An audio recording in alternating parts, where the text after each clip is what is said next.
হঠাৎ করে দুপুর 12:30 দোকানে আগুন, চারদিকে হইচই পড়ে গিয়েছে। এদিকে আগুন বেড়ে গিয়েছে অনেকটা, যা কোনোভাবেই নিয়ন্ত্রণে আনা সম্ভব নয়। কোনো কিছু বুঝে ওঠার আগেই দোকানের অনেক অংশ আগুনের নিয়ন্ত্রণে চলে গিয়েছে।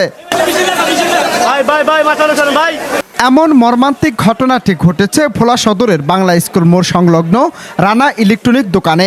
এতে আগুন নিয়ন্ত্রণে আসার আগেই দুটি দোকান পুড়ে ছাই হয়ে গেছে এবং পার্শ্ববর্তী সাইকেলের দোকানে 2/3 পুড়ে গেছে। এতে সর্বোচ্চ হারিয়ে পথে বসার অবস্থা হয়েছে দোকান মালিকদের।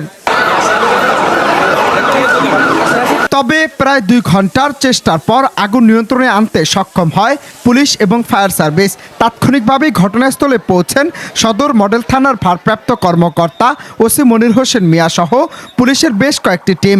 পরবর্তীতে জনসাধারণ, পুলিশ এবং ফায়ার সার্ভিসের সহযোগিতায় আগুন নিয়ন্ত্রণে আনা সম্ভব হয়েছে।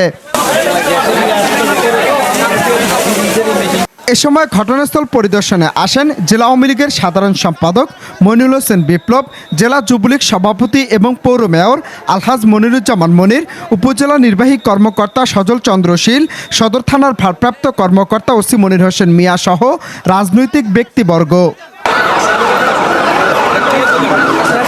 অনন্ত হাসান মাসুদ, নিউজ ডেস্ক।